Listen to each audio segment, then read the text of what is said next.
What's up, guys? My name is Brandon Stanley. In today's video I want to be telling you 5 things that I hate about my Subaru BRZ. Coming in at number 5 is the lack of seat adjustment. So as you guys can see here, this is the seat 100% back. There's little to no adjustment for someone that's my size, and I'm 6 foot tall. I have pretty well no leg room in here, and you know, that's not a huge complaint for me because I've had the car for 2 years now, so I'm super used to it, which is why I ranked that at number 5. Coming in at number 4 would be the stigma that comes along with owning the BRZ, of being, oh, you're a ricer, or, you know, kind of like getting thrown in with the typical Honda guy. And I think that that's not really the truth, and most people that give that stigma to this car are people who's never actually driven one or can understand the purpose of what these cars were designed for. They weren't designed for straight line speed, which is obvious from the 180 horsepower that these things make to the wheels from the factory. But where they do shine is with their handling, and when this car was bone stock, that's what I absolutely loved about it, was the fact that I could throw this thing into corners and go way faster than what any other car I've ever driven could handle. I'd say if you've ever driven a Type R, this car is very comparable to the way that you can give it that abuse and it will still ask for more whenever you think, like, you know, you will reach your limits way before the car ever will. So that's number 4, is the stigma of being a ricer. Coming in at number 3 would 100% have to be just the immense lack of power this car has from the factory, which that's like a known thing. So, you know, of course you guys are probably expected that to be in this video.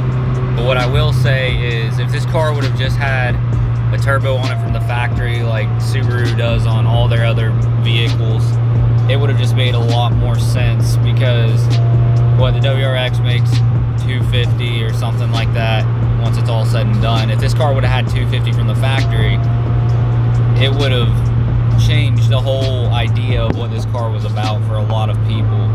And what a lot of people don't realize, this car weighs 2,800 pounds, and 200 horsepower is not quite as slow as what you think for a car that weighs what this does. But I will say that for me, with having the car as modified as what I do, this is what this car should be. It should be zappy just like that, where I can go out and beat a lot of things that I shouldn't be able to beat because of the simple fact that this car is so light. It doesn't need 600, 700, 800 horsepower to be able to work the way that it does because of the weight.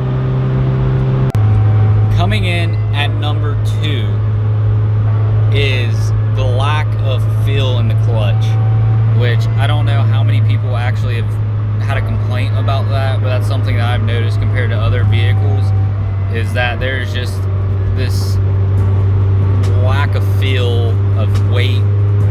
And for a car that's designed to do the things this car is designed to do, you would think that it would have a more aggressive clutch feel, where with this, it's like nothing. Your let out is, you feel it because the car will either want to go or you're going to kill it. There's really no in between on this, and I'm not saying it's like a pup clutch kind of feel where it is a light switch, whether your clutch is engaged or it's not. I mean, the let out is when you're letting it out, you just don't, there's no weight behind it. So that would be my complaint for number 2. Coming in at number 1 for the biggest thing I hate about my Subaru BRZ is this transmission is so finicky.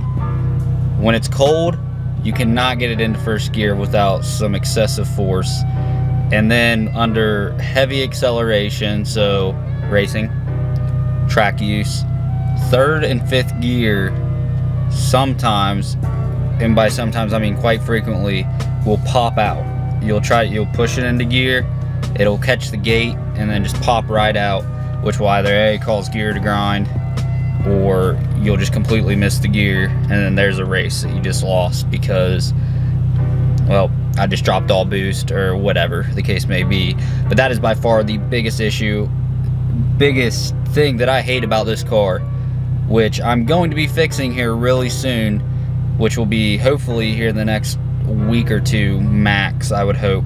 So make sure you guys are watching for that. But that's going to wrap up today's video of 5 things I hate about my Subaru BRZ. I'm going to be making a small series kind of similar to this. It's going to be in a playlist on my channel, so make sure you guys are checking out for that.